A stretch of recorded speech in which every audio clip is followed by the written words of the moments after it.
just good morning. My objective when I began this process was to make one video for family members that are not saved, so that if the rapture does happen, it will get to them and they can look at it and they will realize what happened and become tribulation saints. How I planned to do this was to make a video on YouTube and then have it sent via time delay email to them. I did check that we've got local service for Gmail and YouTube and X, because I have a lot of information on there as well. And then every time I thought the rapture would happen, I would create this time delay email. But little did I know that God was going to use this Exodus process on me as well. And He provided me information every day, which I received in the strangest way, like a download, you can say, a very, very intense vibration. Although my body was stationed outside, the insides were vibrating, and it wasn't an unpleasant experience, but I wouldn't call it, particularly pleasant either. Unlike when I worship and I get that from head to toe goosebumps feeling, and that makes you just want to feel like you're exploding. So that was the whole thinking behind this. And this is now number 9. By that time I had superimposed the full moon calendar. The full moon calendar just means that it's a calendar where the month begins on the full moon, and the Mazzaroth calendar onto each other. Now, Mazzaroth calendar is just God's clock, that precession of the equinoxes that takes 26,000 years. And everything you see in red is the Mazzaroth calendar. Now, this is the second time I'm recording this, because when I got to 7/6 here, I called it the full moon calendar. So if I do misspeak, it's something I do. I'm not a great speaker. I'm more of a thinker and a writer. I don't like speaking. I don't have a lot of words. Whenever we have a social gathering, I would talk a lot, and the next day I would have nothing to say, and I would always say to my family, I used up all my words for the week or for the month. Anyway, so Brother Joshua gave us some dates, and it immediately grabbed my attention, because the first date he gave of the 23rd, 24th September is the 8th anniversary of the Revelation 12 sign date, which happened on the 23rd and 24th September in 2017. And I was waiting for something, because I superimposed the two calendars on each other, but there was no story involved. And then he called this the Exodus. And then I knew, here we go. So what I did first, and I'm going to this time use a pointer. The first date it gave us was the 23rd and 24th of September. So counting inclusively from the 23rd, I used the 23rd mostly for inclusive counting. Maybe I should just quickly mention, all the dates on the calendars are always inclusive. They did not have a zero back in the day. I had a previous calendar worked out where I had Nisan 14 here as crucifixion date, and this is Nisan 15 taken as crucifixion date. The difference between the two was that I could only get any numbers provided by on the Nisan 14 calendar to fit, counting exclusively, and on the Nisan 15 calendar they fit inclusively. And in a previous video I explained basically the whole process. That was just God's way of showing me that day out of time, the 24 hours that's missing with regards to the book of Joshua, how to correct for that. And this is basically the calendar that corrected for that. So counting that 23 days from the 23rd of September brought me to the 15th of October, which is the Day of Atonement, or the evening of the Day of Atonement. The Day of Atonement always starts the evening before, and it runs into the next day. And then counting 24 days from the 23rd of September inclusively brought me to the 16th of October. And immediately I thought, wow, quite a coincidence. And then I thought, definitely worth to investigate further.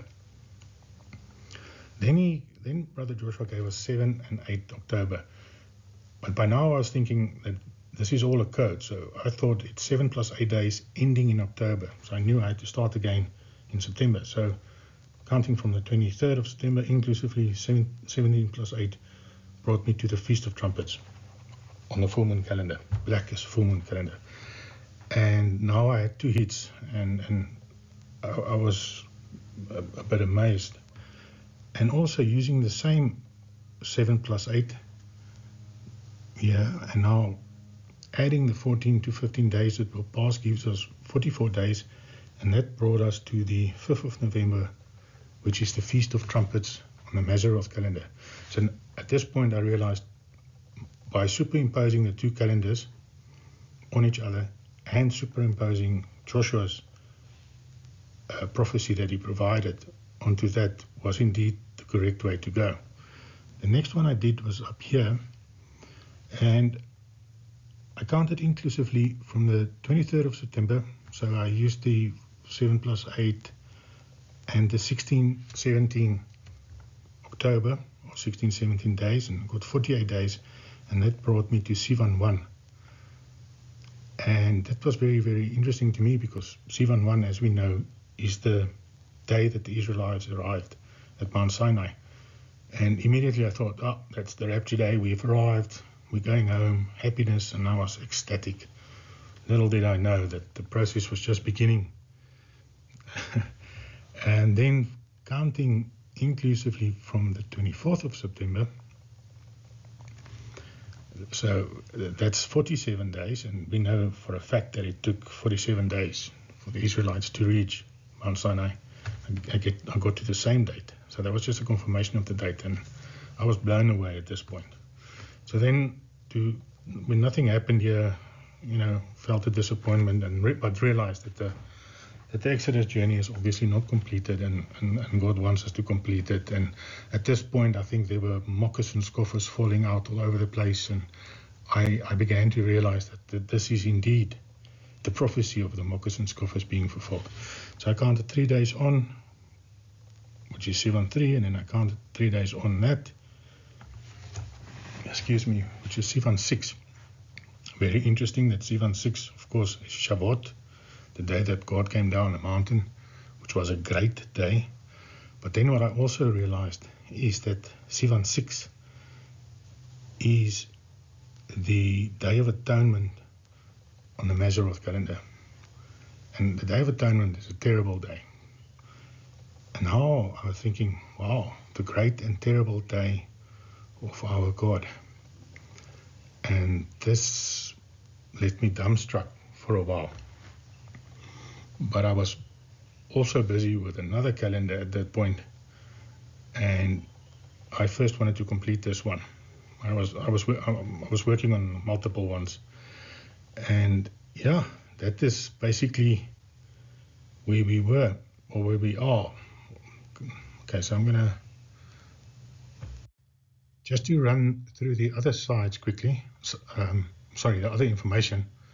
We have here from Nisan 1, the beginning of the new year, 2,000 years till Jesus' resurrection day on the full moon calendar. And I thought that was amazing as well. And then from the same day, 1,997, to where Apophis hits, which is also Passover on the full moon calendar. Another amazing little bit of information, I thought. Then from the crucifixion date, 2,000 years on the full moon calendar, brings us to Resurrection Day. And I thought that was amazing.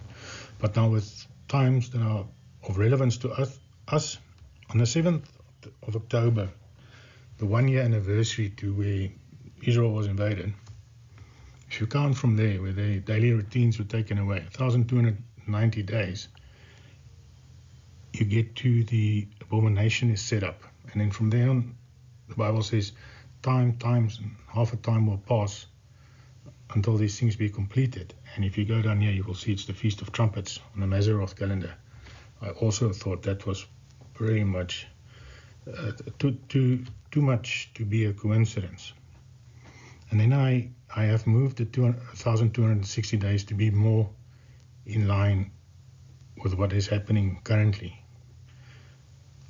And that actually works out very, very good from Shemini Atzeret, if you count the 1,260 days, you get to the Feast of Trumpets on the full moon calendar. Now, I always had I had a preference for Shemini Atzeret as the day of the rapture, the last day, where Jesus said, "Let any man that's thirsty come to me and drink." I thought it would have to be Shemini Atzeret. But then I was left here, and I thought, what could this be? And there seems to be like a dead spot here. I didn't know what to make of it exactly. But anyway, I'm going to explain what God wanted me to do with that.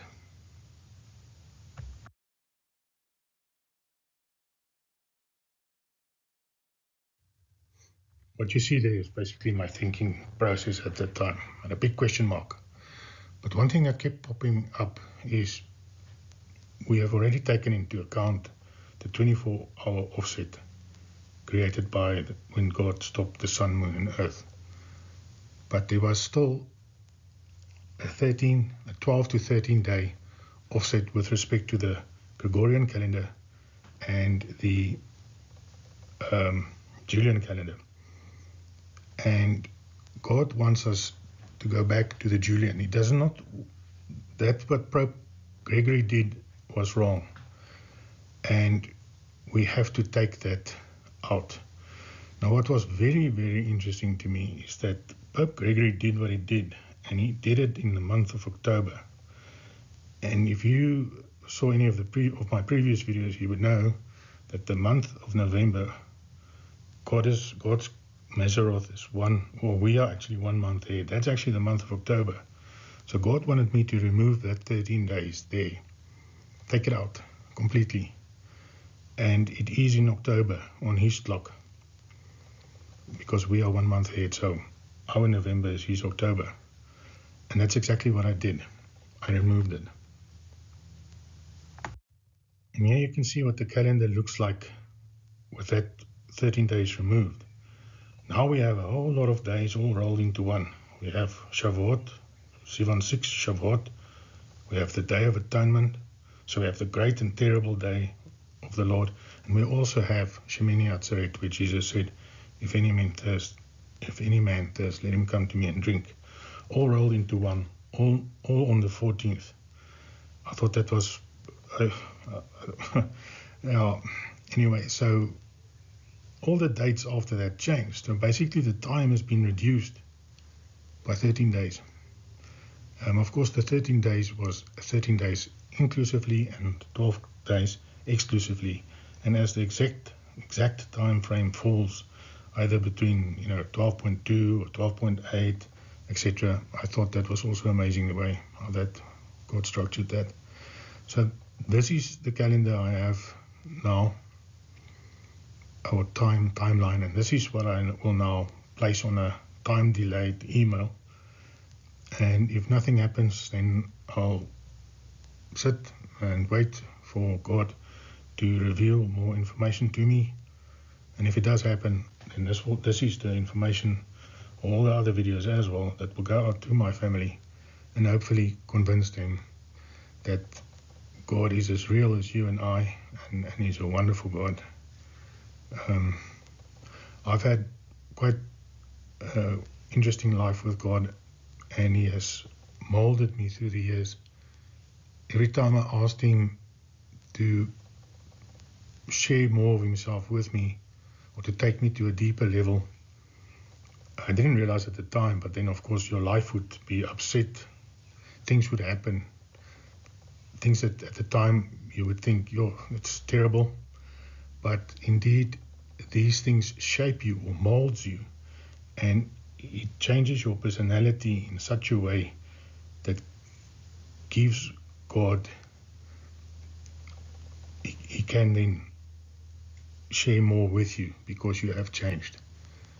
Some of the worst things that's happened to me in my life, like being hijacked and the insurance not paying out on a technicality, turned out to be the best thing because it changed me as a person. And that was just after I asked God that I want to, go on a deeper level with him. Or being stabbed in the back by a dishonest business partner also changed me a lot and brought me to deeper levels of understanding. And now I can say to God, looking back at my life, that I can see His hand on my life all the way from when I was 5 years old, looking at a thunderstorm out the window, or 4 years old, it was before school, and thinking, listening to the thunder, and in my mind, I was 100% convinced that that is God's voice. And to this day, whenever I'm working on something and the thunder suddenly rolls in, then I know I'm on the right track. But of course, if you have the Holy Spirit inside of you, He prods you and He guides you and He keeps you on the right track anyway. But enough about that. I think this is all for today. And God bless each and every one of you. And I'll see you hopefully very soon.